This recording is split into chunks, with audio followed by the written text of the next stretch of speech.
మనీషకి లక్ష్మి కనిపించడంతో ఇక అప్పుడు మనీష దేవి అన్నయ్యతో ఆంటీ నేను లక్ష్మిని చూశానని చెప్పి అంటూ ఉంటుంది. దాంతో దేవి అని ఏంటి మనీష నువ్వు, నీకు ఈ వయసులోనే చాదస్తం ఎక్కువ అవుతుంది ఏంటి అని చెప్పి అవతల ప్రోగ్రాం జరుగుతుంది, అది వదిలేసి నాకు లక్ష్మి కనిపించిందంటూ ఇక్కడ తిరుగుతున్నావేంటి అని చెప్పి దేవి అని మనీషని తీసుకెళ్ళిపోవడానికి ప్రయత్నిస్తూ ఉంటుంది. ఇక లక్ష్మి ఒక చోట చాటుగా నిలబడి వాళ్ళిద్దరిని గమనిస్తూ అసలు మనీష చిన్నత్తయ్య గారు ఇద్దరు ఇక్కడికి ఎందుకు వచ్చినట్టు, వాళ్ళకి సంబంధించిన వాళ్ళు ఎవరైనా ఈ స్కూల్లో చదువుతున్నారా, ఎవరై ఉంటారు అని చెప్పి ఆలోచిస్తూ ఉంటుంది. ఇక అలా లక్ష్మి ఆలోచిస్తూ ఉండగా తన చెయ్యి తగిలి అనుకోకుండా అక్కడున్న వాటర్ క్యాన్ కింద పడిపోతుంది. గోడ చాటున సౌండ్ రావడంతో ఇక అప్పుడు మనీష దేవి అన్నితో ఆంటీ అక్కడ ఎవరో ఉన్నట్టున్నారు, ఒక్కసారి చూసి వస్తాను అని చెప్పి అంటూ ఉంటే ఏంటి మనీష నువ్వు, అక్కడ ఎవరుంటే మనకేంటి అని చెప్పి అంటూ ఉంటుంది. ఒక్క నిమిషం ప్లీజ్ ఆంటీ అంటూ మనీష ఆ గోడ చాటుకు వెళ్ళి చూసేసరికి అక్కడ ఎవరు ఉండరు. ఇక అప్పటికే లక్ష్మి అక్కడి నుండి వెళ్ళిపోయి మరొక చోట దాక్కుంటుంది. ఇక అర్జున్ ఫోన్ మాట్లాడుతూ ఉంటాడు. అర్జున్ దగ్గరికి భాస్కర్ వస్తాడు. అనుకోకుండా అర్జున్కి డాష్ ఇచ్చిన భాస్కర్ సారీ సార్ అని చెప్పి అంటూ ఉంటే ఇట్స్ ఓకే అని చెప్పి అర్జున్ కూడా అంటూ ఉంటాడు. అర్జున్ని చూసి భాస్కర్ గుర్తుపట్టి సార్ మిమ్మల్ని ఎక్కడో చూసినట్టుగా ఉంది అని అంటూ ఉంటే నువ్వు మిత్ర వల్ల టీ ఎస్టేట్లో పనిచేసేవాడివి కదా, ఆ టీ ఎస్టేట్ పక్కనే మా టీ ఎస్టేట్ కూడా ఉంది అని అర్జున్ అంటూ ఉంటాడు. ఇక అప్పుడు భాస్కర్ గతంలో లక్ష్మి అర్జున్ ఇంటికి వెళ్ళిందన్న విషయాన్ని గుర్తు చేసుకొని మీ పేరు అర్జున్ కదా సార్, ఎలా ఉన్నారు అని చెప్పి భాస్కర్ అడుగుతూ సార్ మిమ్మల్ని నేను ఒక విషయం అడగాలనుకుంటున్నాను. 5 సంవత్సరాల క్రితం లక్ష్మి అనే అమ్మాయి ఒక పసిబిడ్డతో మీ ఇంటికి వచ్చిందని తెలిసింది. తను ఇప్పుడు ఎలా ఉంది సార్, ఎక్కడుంది అని అంటూ ఉంటే ఇక అప్పుడు అర్జున్ లక్ష్మి గురించి నిజం చెప్పబోతూ లక్ష్మి ఎప్పుడు కూడా తన వివరాలు బయట వాళ్ళకి తెలియాలని అనుకోదు, ఇప్పుడు ఎందుకు అనవసరంగా లక్ష్మి గురించి ఇతనితో చెప్పడం అనుకొని అప్పుడు మా ఇంటికి వచ్చిన మాట నిజమే, కానీ తర్వాత తను ఏమైపోయిందో నాకు కూడా తెలియదని అంటూ ఉంటాడు. తను ఎప్పుడైనా కనిపిస్తే దయచేసి నాకు చెప్పండి సార్, నేను తనకు చాలా ముఖ్యమైన విషయం చెప్పాలని భాస్కర్ అంటూ ఉంటాడు. ఇక దాంతో అర్జున్ సరే అని చెప్పి ఇంటికి ఇప్పుడు ఎక్కడుంటున్నావని అడుగుతూ ఉంటే మిత్ర గారి ఆఫీస్లోనే పనిచేస్తున్నాను సార్, వైజాగ్లోనే ఉంటున్నాను అని చెప్పి అతను అంటూ ఉంటాడు. ఇక ఇందులో మరొకసారి అర్జున్కి ఫోన్ వస్తూ ఉంటే సరే నేను వెంటనే బయలుదేరి వస్తున్నాను అని చెప్పి అలా అర్జున్ ఫోన్లో మాట్లాడుకుంటూ అక్కడి నుండి వెళ్ళిపోతూ ఉంటాడు. ఇక లక్ష్మి వెనక్కి తిరిగి చూసేసరికి ఎదురుగా అర్జున్ ఉంటాడు. అర్జున్ని చూడగానే లక్ష్మి చాలా కంగారు పడిపోతూ ఉంటుంది. ఏంటి లక్ష్మి అందరూ అక్కడుంటే నువ్వేంటి ఇక్కడున్నావు అని అర్జున్ అడుగుతూ ఉంటాడు. ఏం లేదు అర్జున్ గారు అని లక్ష్మి అంటూ ఉంటుంది. అయినా నీకేంటి అలా చెమటలు పడుతున్నాయి అని చెప్పి ఎందుకలా కంగారు పడిపోతున్నావని అర్జున్ అడుగుతూ ఉంటే అప్పుడు లక్ష్మి మీకు తెలుసు కదా అర్జున్ గారు, నాకు జనాలను చూస్తే ఇబ్బందిగా అనిపిస్తుంది, అందుకే వాళ్ళందరికీ దూరంగా ఇక్కడికి వచ్చున్నాను అని అంటూ ఉంటుంది. సరే కానీ నీకు ఒక విషయం చెప్పాలి, నీ గురించి ఎవరో ఒక వ్యక్తి నన్ను అడిగాడని అర్జున్ అనగానే లక్ష్మి ఎంతగానో కంగారు పడిపోతూ ఉంటుంది. ఏంటి నా గురించి ఎవరు అడిగారా, ఎవరు అడిగారు, ఎందుకు అడిగారు అని చెప్పి లక్ష్మి అంటూ ఉంటే ఎందుకు లక్ష్మి అంత టెన్షన్ పడుతున్నావు, ఎవరో భాస్కర్ అని ఇంతకుముందు మిత్ర టీ ఎస్టేట్లో పనిచేసేవాడట, అతను నీ గురించి అడిగాడు అని అంటూ ఉంటే లక్ష్మి భాస్కర్ అన్నయ్య నా గురించి ఎందుకు అడిగినట్టు అని చెప్పి ఆలోచిస్తూ ఉంటుంది.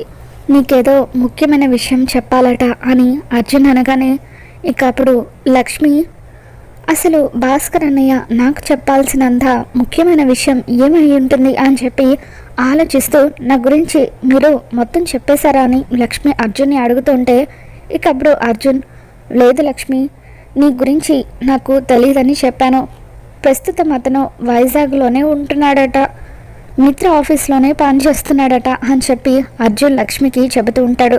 ఇక దాంతో లక్ష్మి భాస్కర్ అన్నయ్య చెప్పాలనుకున్నది ఎంత ముఖ్యమైన విషయమైనా సరే, నా గతాన్ని చేరుకునేది ఏదైనా సరే నాకు అవసరం లేదు, నేను బతికున్న విషయం ఎవరికి తెలియకూడదు, అందరి దృష్టిలో నేను చనిపోయినట్టుగానే ఉండాలి అని లక్ష్మి అనుకుంటూ ఉంటుంది. ఇక అర్జున్కి ఫోన్ రావడంతో అలా ఫోన్లో నేను వస్తున్నాను అని చెప్పి అక్కడి నుండి వెళ్ళిపోతూ ఉంటాడు. మరోవైపు జాను యాంకరింగ్ చేస్తూ ఇప్పుడు సెకండ్ గేమ్ మొదలు పెట్టబోతున్నాం అని చెప్పి ప్రతి ఒక్క ఫాదర్ కూడా తమ కూతుర్ని కానీ కొడుకుని కానీ ఎత్తుకొని ఈ బాస్కెట్లో ఉన్న బాల్స్ తీసుకువెళ్ళి ఆ బాస్కెట్లో వేయాలని చెప్పి జాను అంటూ ఉంటే ఇక అప్పుడు జాను చూస్తున్న వివేక్, అమ్మ జాను యాంకరింగ్ అదర కొట్టేస్తున్నావు కదా అని చెప్పి అనుకుంటూ ఉంటాడు. జున్ను ఒంటరిగా ఉండడం చూసిన జాను, ఏంటి జున్ను నువ్వు ఒక్కడివే ఉన్నావేంటి, నీ టీం ఎక్కడా అని చెప్పి అడుగుతూ ఉంటే ఫోన్ మాట్లాడడానికి వెళ్ళారు టీచర్ అని చెప్పి జున్ను అంటాడు. సారీ జున్ను, నీ ఒక్కడి కోసం నేను ఇప్పుడు గేమ్ని ఆపలేను కదా అని అంటూ ఉంటే ఇట్స్ ఓకే టీచర్ అని జున్ను అంటూ ఉంటాడు. ఇక గేమ్ స్టార్ట్ అవుతుంది. అందరూ కూడా తమ పిల్లల్ని ఎత్తుకొని బాల్స్ని బాస్కెట్లో వేస్తూ ఉంటే పాపం జున్ను చూడు నాన్న ఒక్కడే ఉన్నాడు అని లక్కీ అంటూ ఉంటుంది. దానికి మనమేం చేస్తామని మిత్ర అంటాడు. ఇక ఆ తర్వాత జున్ను తనతో మాట్లాడిన ప్రతి మాటల్ని గుర్తు చేసుకొని గేమ్ స్టార్ట్ అవ్వగానే మిత్ర జున్నుని కూడా ఎత్తుకొని గేమ్ ఆడిపిస్తూ ఉంటాడు. ఇక దాంతో అరవింద వాళ్ళు చూసి మిత్రని చూసి సంతోషపడిపోతూ ఉంటారు. అరవింద మిత్ర గురించి వివేక్తో ఈ విధంగా అంటుంది. ఒరే వివేక్, చూసావా మీ అన్నయ్యకి జున్ను గడంటే అస్సలు పడదని అంటాడు, కానీ ఇప్పుడు చూడు ఇద్దరిని ఎత్తుకొని ఎలా గేమ్ ఆడిస్తున్నాడు అని చెప్పి అంటూ ఉంటే అవును పెద్దమ్మ, అన్నయ్య మంచివాడే కానీ జున్ను విషయంలోనే అలా మాట్లాడతాడు, ఎందుకో తెలీదు అని వివేక్ అంటూ ఉంటాడు. ఇక అలా మిత్ర లక్కీని ఒక చేత్తో జున్నుని ఒక చేత్తో ఎత్తుకొని గేమ్ ఆడిపిస్తూ ఉంటే ఇక అప్పుడు ముసుగు వేసుకొని ఇదంతా చూస్తున్న లక్ష్మి షాక్ అవుతూ, ఇదేంటి మిత్ర గారు ఇద్దరిని ఎత్తుకొని గేమ్ ఆడిస్తున్నారు, అసలు లక్కీ మిత్ర గారికి ఏమవుతుంది, వీళ్ళిద్దరికీ ఏంటి సంబంధం, జున్నుని ఎందుకు మిత్ర గారు ఎత్తుకున్నారు అని చెప్పి లక్ష్మి ఆలోచనలో పడుతుంది. ఇక కొద్దిసేపటి తర్వాత జాను విన్నర్స్ని అనౌన్స్ చేయబోతూ అందరూ కూడా గేమ్ అదరగొట్టేశారు. కానీ మిత్ర గారు ఇద్దరు పిల్లల్ని ఎత్తుకొని గేమ్ చాలా చక్కగా ఆడిచ్చి ఇద్దరిని విన్నర్స్ని చేశారు అని చెప్పి అలా లక్కీ జున్ను విన్ అయినట్టుగా అనౌన్స్ చేస్తూ ఉంటుంది. ఇక ఆ తర్వాత మరొకసారి స్టేజ్ మీద జాను ఫాదర్స్ డేని మనం అంతా ఎంతో గ్రాండ్గా జరుపుకున్నాం కదా, ఈ కార్యక్రమానికి ముఖ్య అతిథిగా వచ్చిన మిత్ర గారిని ఒకసారి స్టేజ్ మీదకి ఇన్వైట్ చేయబోతున్నామని చెప్పి జాను మిత్రని స్టేజ్ మీదకి పిలుస్తూ ఉంటే ఇక అప్పుడు అక్కడ కూర్చొని ఉన్న లక్ష్మి, అంటే మిత్ర గారు ఈ కార్యక్రమానికి చీఫ్ గెస్ట్గా వచ్చారా అని చెప్పి అనుకుంటూ ఉంటుంది. మిత్ర గారి తల్లిగారైన అరవింద మాలినిని కూడా మేము స్టేజ్ మీదకి ఇన్వైట్ చేస్తున్నామని జాను అంటూ ఉంటుంది. అందరూ కూడా చప్పట్లు కొడుతూ ఉంటారు. ఇక అప్పుడు మనీషా డల్గా ఉండడం చూసి ఏమైంది మనీషా అని దేవి అని అడుగుతుంది. చూసారా ఆంటీ అందరూ ఎలా చప్పట్లు కొడుతున్నారో, మిత్ర భార్యగా నన్ను ఇన్వైట్ చేసే రోజు ఎప్పుడు వస్తుందో అంతా కూడా నన్ను వెక్కిరిస్తున్నట్టుగా అనిపిస్తుంది. మిత్ర తరపున స్టేజ్ ఎక్కడానికి నాకు ఎటువంటి అర్హత లేదని అనిపిస్తుంది అని చెప్పి ఇక అలా మనీషా ఫీల్ అవుతూ ఉంటుంది.